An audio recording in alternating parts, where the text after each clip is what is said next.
You were applauding a while ago, half the faculty was walking in. They thought you were applauding them.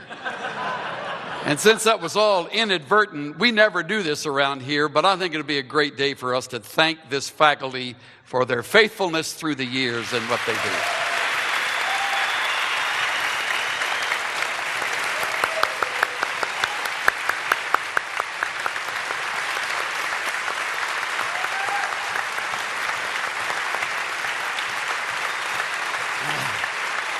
Good.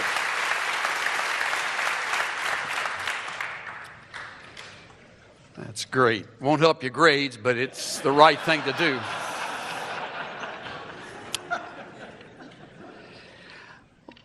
Bill mentioned Harold Honer and he knowing each other all these years. What you don't know is that Harold's about deaf in his left ear. He's been listening to that trumpet for about 40 years. And if he just changed seats, it would help, but he always sits right there.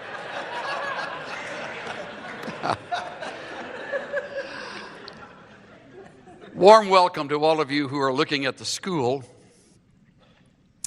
It's a big decision, and you have to determine if it's really what God would have you do.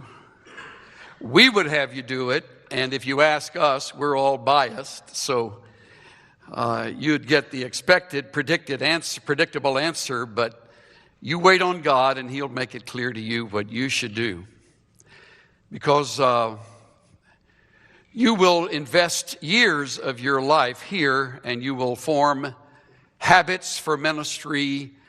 You will watch and admire and stand and sit alongside and in front of these faculty members who will shape your thinking, not only about ministry, but about the scriptures and how to handle God's word. And so your decision is a huge one. So take your time. It's too important to rush into that decision. I want to talk to you today about God's school, which is a sacred school, and it goes on not only while you are here, but through the years that will stretch out in front of you. And in God's school, that curriculum never has a vacation. It goes on all the time.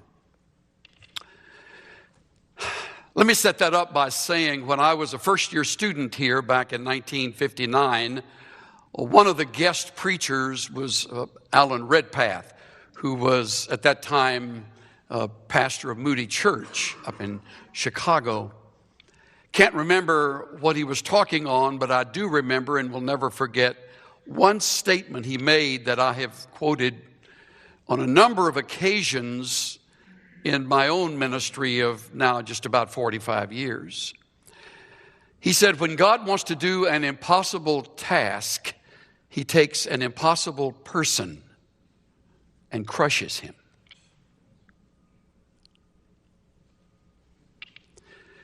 God's school is a sacred school of brokenness where we learn what the Lord revealed to Paul as he was writing somewhere in Macedonia, that second letter to the Corinthians, that my grace is sufficient. My strength is perfected in your weakness.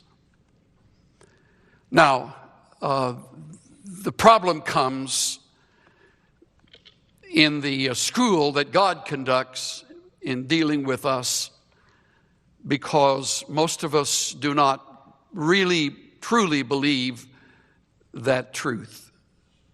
We run from crushing. We resist it. And if you have been through some of it already, and I know if you have been in the Lord for very long, you've already begun that school, then you know pretty much what I'm going to say. God seems to take delight in cutting His servants down to size, so that in that spirit of genuine and true weakness, brokenness, and humility, He is able to use us and literally minister through us. I want to talk about that. I want to say it enough and just enough for you to hear it and not forget it. Even if we never see each other again, I hope you never forget what you hear this morning. God's desire is to remove from us all of the crutches that we have learned to lean on to get through the schooling of the past, or to get through trials, to get through impossibilities. God's desire is to remove all crutches but himself. His plan is to force us to stop relying on the flesh so that we might start relying on the Spirit. It's an intriguing study to see how God took many of his servants through this who are mentioned in the Scriptures. I'm going to choose one today, and in choosing this one, I'm overlooking a half dozen others whose lives illustrate this just as clearly. Perhaps not quite as eloquently as this life.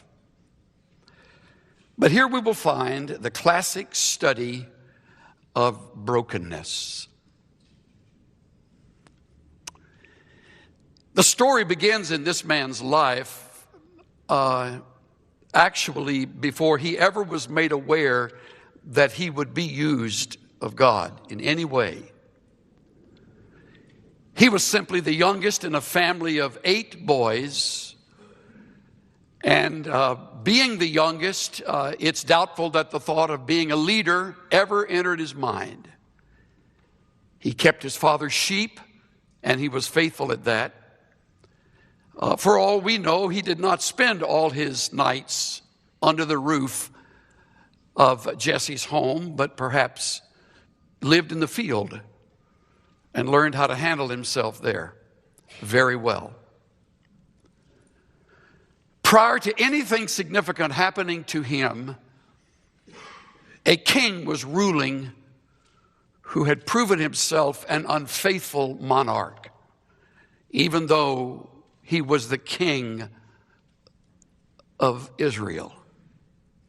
After not one, not two, but the third significant failure, a prophet named Samuel, older than the king, arrived on the scene and confronted the man with the truth that came directly from God through the prophet.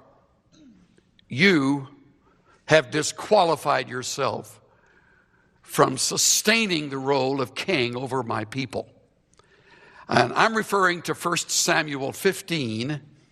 If you have a Bible, I'd like you to turn to that 15th chapter, verse 26, and then we will skip after a couple of 3 verses here into the story of David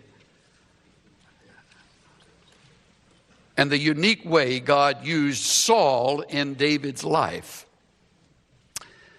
1 Samuel 15, 26. Samuel said to Saul, remember, Saul is the king, the first king, human king of the people of the Hebrews. Samuel said to Saul, I will not return with you, for you have rejected the word of the Lord. Now please observe, and the Lord has rejected you from being king over Israel. It's a very clear and obvious statement. You're through. The hand of blessing lifts off you. Samuel turned to go, and Saul seized the edge of his robe, and it tore. So Samuel said to him, the Lord has torn the kingdom of Israel from you today. Today, note that. And has given it to your neighbor who is better than you. I don't know if you've seen that before. It sort of struck me in a surprising way as recently as last night when I was looking this over again. As often as I've spoken on it, I don't know that I had ever taken in those last few words. He's better than you. That's a hard thing to hear. Now, what is interesting and intriguing to me is the exit strategy that God uses. Normally in employment, if you will, when an individual has disqualified herself or himself from a position and it falls the responsibility of the one to whom he or she answers to tell them, usually they're through in a fairly quick period of time, if not that very day, depending on the reason. But it's clear that he's not the one.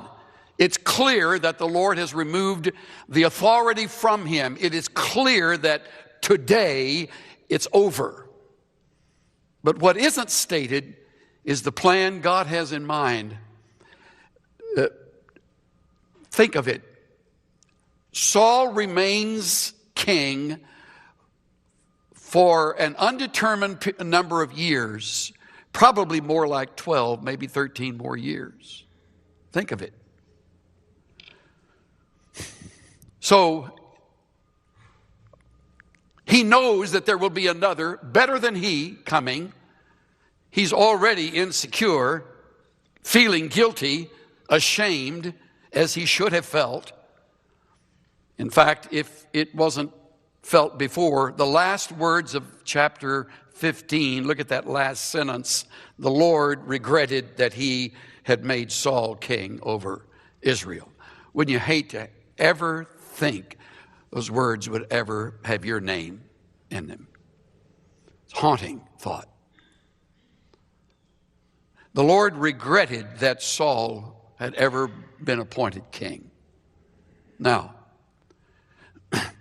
let's back away for a moment and let's remember the plan. Saul isn't the man. There will be a replacement. And all of this has happened without David's knowledge. David is simply keeping his father's sheep. He's in his mid-teen years. And the next chapter picks up the story as Samuel is on a search for the successor. You remember it. You've probably read it. He looks at all 7 of the sons and asks, "Is this all?" And Jesse, "Yeah, I got one more." I'm the youngest in the family, so I know how that feels. You know, they especially if in a family of 8 boys, maybe David wasn't around that much. For sure, he's the last one. Jesse would have thought would have been the one to be anointed. And watch, that's often the way God does things. Verse 12 of chapter 16. He sent and brought him in. This is the first description of David. He was ruddy, with beautiful eyes, a handsome appearance. And the Lord said, "Arise, anoint him, for this is he." Now, you and I know what's come before. David doesn't know anything. He's still sweaty from being out in the field with his sheep. He walks in. He has no idea who the old man is standing there with a flask of oil. And the next thing he knows, there's warm oil running down his neck. And words are said like, "Anoint him, for this is he." But that's not all that happened. We read in the same verse, or the next verse, Samuel took the horn of oil, anointed him, and the Spirit of the Lord came mightily upon David from that day forward. Samuel arose and went to Ramah. Task completed. The rest will leave in the hands of the Lord. That's how they did it back then. He's been anointed the king. He's the king elect. No coronation. David goes back with the sheep. He doesn't run downtown and try on crowns. It never dawns on him that there would be any time factor. I'm sure much of it wasn't really that clear to him. You will have moments in your life when there will be such surprises that it will sort of pass by you without you realizing the significance of the moment. He's going to be the king. Saul knows nothing of this. These are scenes altogether separate from each other as God is moving in significant ways in the lives of these who will be in places of leadership. Just as he's moving in your heart and mine, and as he will continue to move, you in one way, you in another, you in yet another, me in another, him in another, and her in another. God operates like that. And he is not obligated to communicate to anyone else what his plan is, even though he may plan to use one of us in the other's life. We don't know how all of that weaves together, but it bundles together into a perfect plan. In this case, into a heartbreaking time of preparation. Because just as the Spirit of God comes upon David, verse 13, a spirit of evil comes on Saul and terrorizes him. Terrorizes him. Saul is never the same. He changes. Charles Ryrie in the Study Bible says this: the evil spirit was used by God as the instrument of judgment on Saul, resulting in a mental disturbance bordering on madness. So now the king is not only threatened with the thought that one better than he will be taking the throne, never told when, just told it's over. So he's now a lame duck serving in a capacity that has no declared ending, not realizing who the next person would be. And here is David, who's been keeping sheep most of his life, hearing words that seem so strange from a prophet he'd never known. And to muddle things even further, Saul now becomes mentally disturbed.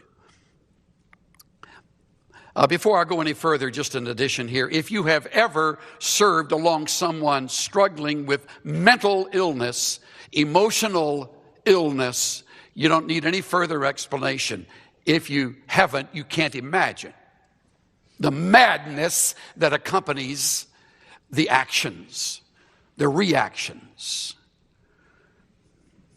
In fact, we'll skip over the great chapter 17, where David kills the giant, and the folk song is written. Saul has slain his thousands, David his 10,000s, and now Saul really is troubled. Here's this young upstart of a shepherd who's killed a giant that Saul wasn't courageous enough to take on, and the people are loving David, this young hero of the land. And verse 8 of chapter 18, go there, begins the process of brokenness in David's life. Watch, 18:8. Saul became very angry. The saying displeased him. They've ascribed to David 10,000s. To me, they have ascribed thousands. You will work with people who will compare. And they will see you as a threat. They will be suspicious of you. Your giftedness will work against you, especially if you are capable in areas where they are not and they hold a superior position. You got the picture. What more can he have but the kingdom? Remember, it's in the back of Saul's mind. The one statement he didn't want anybody to know about, but he's living with it. Look at verse 10. Look at the verb in the middle of the verse. He raved in the midst of the house while David was playing the harp with his hand. Verse 11, Saul hurled a spear at him. Remarkable. Verse 12, Saul was afraid of David. Verse 13, Saul removed him from his presence. Verse 15, he dreaded him. Saul is now becoming a case. H.G. Wells has an interesting line as a writer. One of his characters named Mr. Polly, Wells writes, he was not so much a human being as a civil war. Saul has become his own civil war. He's paranoid. He's suspicious.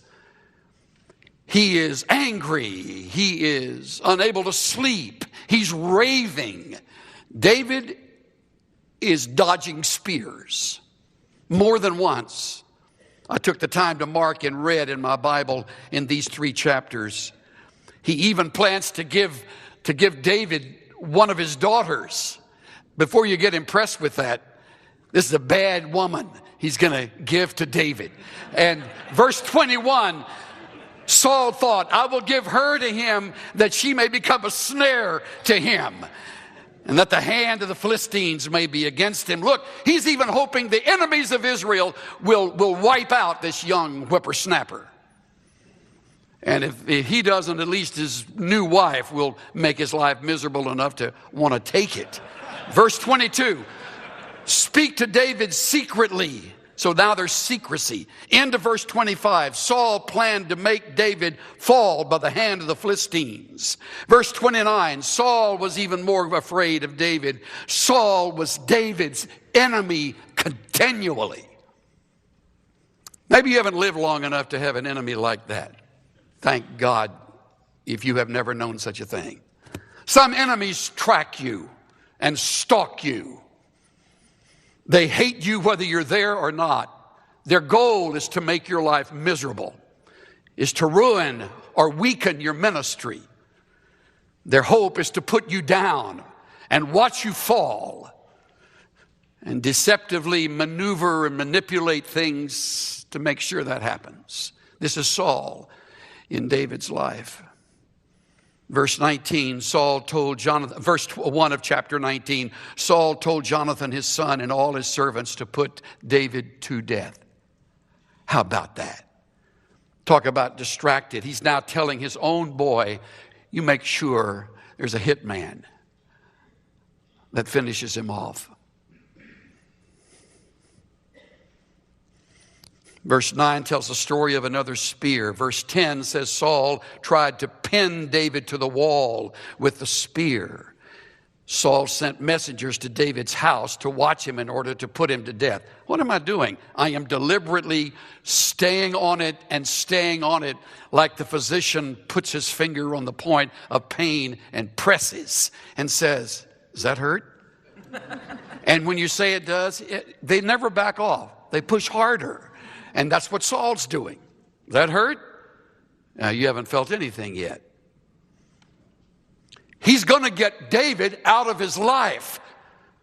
What David can easily forget is that Saul is the tool being used by God to prepare him to king it, so that he will not be a Saul replacing Saul. My daughter, going through a terrible time right now in her life, said to me the other day, Daddy, I want you to read a book. She thought I'd read it before. I'd never heard of it. It's called A Tale of Three Kings, written by a man named Gene Edwards. I don't know if you've read it, but I hope you do. It's a study of brokenness. Listen to a few excerpts. God has a university. It's a small school. Few enroll. Even fewer graduate. Very, very few indeed. God has this school because he does not have broken men and women. Instead, he has several other types. He has those who claim to be God's authority and aren't broken. He has those who claim to be broken and aren't. And then there are those who are God's authority who are mad and unbroken. And he has, regretfully, a mixture of everything in between. In God's sacred school of submission and brokenness, why are there so few students? Because all who are in this school must suffer much pain. And as you might guess, it is often the unbroken ruler. Don't miss this. It is often the unbroken ruler whom God sovereignly picks to mete out the pain. I've been engaged in 5 ministries in my life of some length. In 3 of the 5 ministries, I've had savages who had as their goal to make my life miserable. I've also had individuals not involved in those ministries apart from those 5 places of service who for some reason chose to look with suspicion on my life. So I speak with some sense of knowledge in this. There was a time in my life when I would fight and work hard at vindicating myself. Through a process of years and the dregs of painful experiences, I have learned that I am unqualified to do that. Furthermore, I do not learn when I am busy about defending myself. It also distracts me from my calling, which is all part of the enemy's plan. It's easy to forget all of that when spears are coming your way. David had a question, this man continues to write. What do you do when someone throws a spear at you? Does it not seem odd to you that David did not know the answer to this question? After all, everyone else in the world knows what to do when a spear is thrown at them. Why, you pick up the spear and you throw it right back. When someone throws a spear at you, David, just wrench it right out of the wall and throw it back. Absolutely, everyone else does that.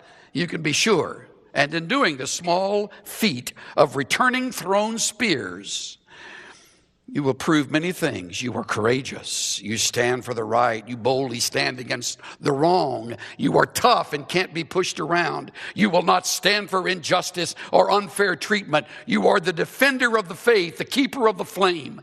You are the detector of all heresy. You will not be wronged. All of these attributes then combine to prove that you are also a candidate for kingship. Yes, perhaps you are the Lord's anointed after the order of King Saul.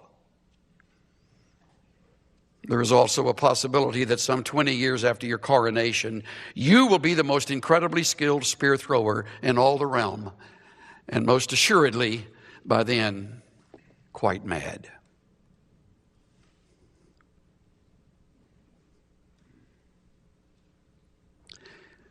When God wants to do an impossible task, he takes an impossible individual and crushes him.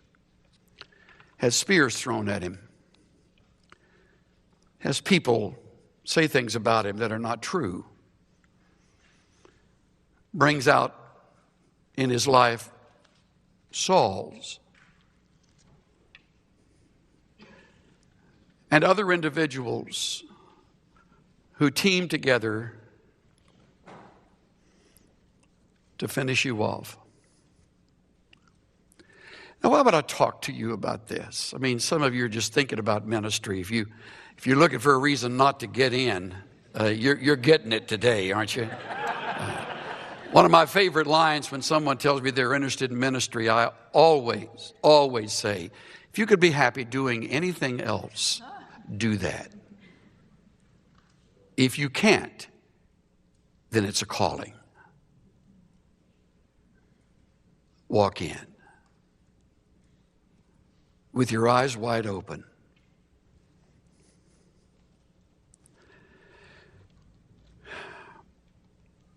I'm moved with a line in verse 3, chapter 20, the last part of it. Look at 20 and verse 3. There is hardly a step between me and death. That is, to use F.B. Meyer's words, ah me, this is pain.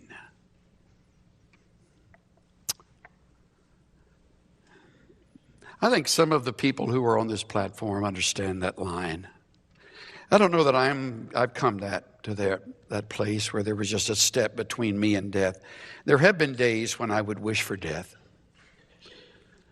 It was so hard. But David means it literally. In fact, it gets so bad. It gets so bad, if you can believe it, that finally when it's clear and Jonathan says, my daddy's going to kill you. You got to know, my daddy's going to kill you. Go. And David runs and makes his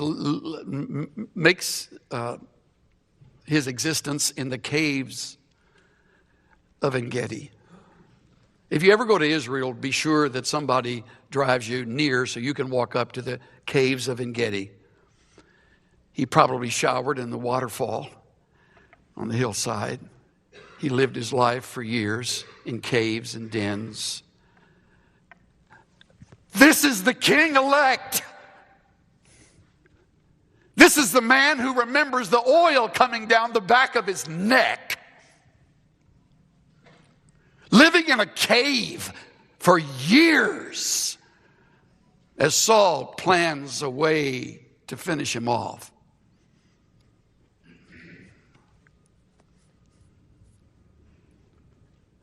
So you know where he winds up? Look at the next verse. David came to Nob, to Ahimelech. The priest of Ahimelech came trembling to meet David, said to him, why are you alone and no one with you? And David said to Ahimelech, the priest, the king has commissioned me with the matter and has said to me, let no one know anything about the matter on which I'm sending you and with which I've commissioned you. And I've directed the young men to a certain place, etc., etc. Verse 10, and David arose and fled that day from Saul and went to Achish, king of Gath. Gath. Guess who was from Gath? Goliath. This is Philistine territory. That's like Osama bin Laden hiding in the FBI headquarters. What is this? I mean, the people of Gath find out David, the giant killer, is now among them. They don't know anything about the spear throwing. They don't know nothing about the oil that's gone down his neck. They don't know anything about the plan of God. All they know is they've got this wild man in there. And look at what happens to David. This is just incredible. Verse 13, he disguised his sanity before them. David acted insanely in their hands and scribbled on the doors of the gate and let his saliva run down into his beard. He's at the bottom of his life. This is our hero. Scratching the door near the king of Gath's palace. Somebody said, you know, there's somebody that would like to bring to you. I've always smiled when I read verse 15. The king says, do I lack madmen that you have brought this one to act the madman in my presence? I got enough nuts. I need to bring another one to me. Here's the whole point. It is all designed to take away every crutch. He probably couldn't even name his brothers right by now. Maybe his daddy's dead. For all he knows, Jonathan's forgotten him. He is all alone. Cave dwelling does that to you. Your mind plays tricks on you. And in your life, as in my life, Sunday comes. You'll learn Sunday comes every 3 days. It's like it never goes away. And you're on. And very few except your own spouse in the flock knows what you're going through.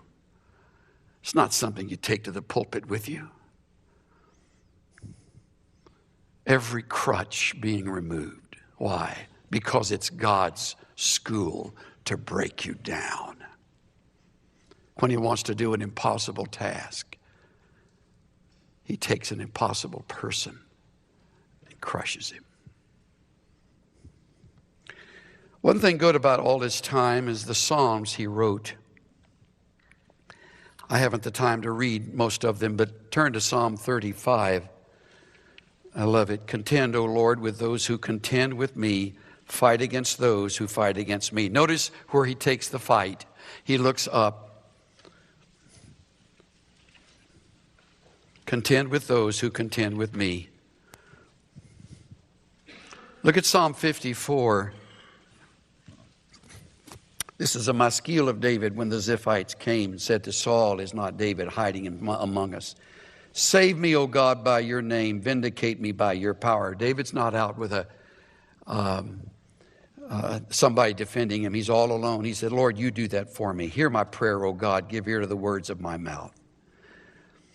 Look at chapter 55. Give ear to my prayer, O God. Do not hide yourself from my supplication. In the middle of verse 2, I am restless in my complaint, and I am surely distracted. Of course he was. Verse 4, my heart is in anguish within me, and the terrors of death have fallen upon me. One more, 142. This is a maskil of David when he was in the cave. Listen to 142. I pour out my complaint before him. I declare my trouble before him. When my spirit was overwhelmed within me, you knew my path. In the way where I walk, they have hidden a trap for me. Look to the right and see, for there's no one who regards me. There's no escape for me. No one cares for my soul. That's honest prayer. I have a friend who lost his precious little boy, and he drove the freeways of Los Angeles in the grief of that loss.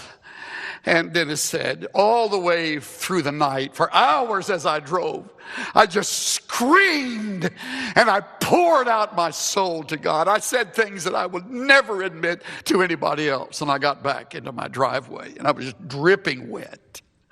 And I turned my car off. And the thought hit me, the Lord can handle all of that. He'll never tell anybody. That's the kind of prayer that David's recording here. Help me. Help me. Just about the time he thinks it can't go on any further, Saul dies. Not once does David attempt to throw a spear at Saul. Not once does he retaliate. Isn't that great? And he's just 30 years old. And he's that mature. How? He graduated from the school of brokenness. As one man put it, one by one God took them from me, all the things I valued most, until I was empty-handed. Every glittering toy was lost.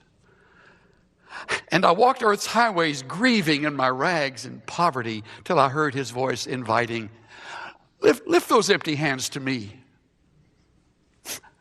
I turned my hands toward heaven and he filled them with a store of his own transcendent riches till they could contain no more. And at last I comprehended with my stupid mind and dull that God cannot pour his riches into hands already full.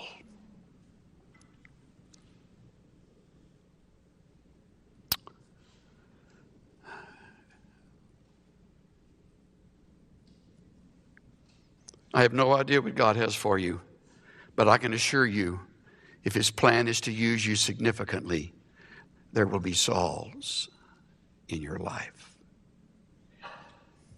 There will be caves.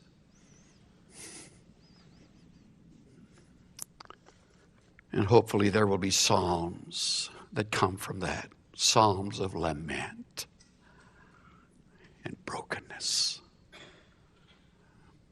that will help others who are just matriculating into the school.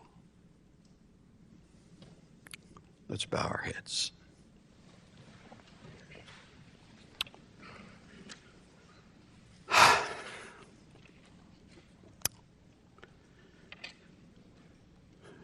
While our heads are bowed, as if we have an altar right there in our lap in front of us, just place yourself before him and just tell him, Lord, hold me close.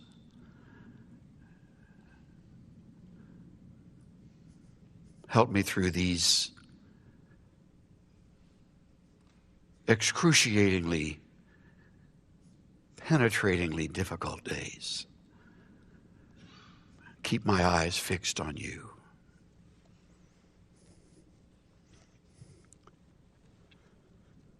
Thank you, Father, for your faithful classroom work in the school of life. Just as Paul had his Alexander, just as Moses had his Aaron and Miriam,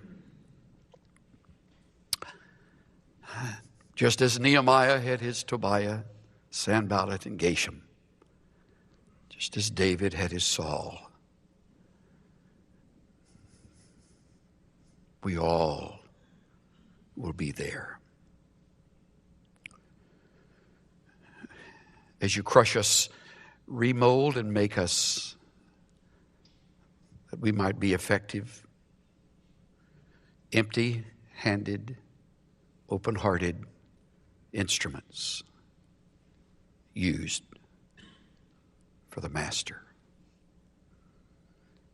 in your way and in your time.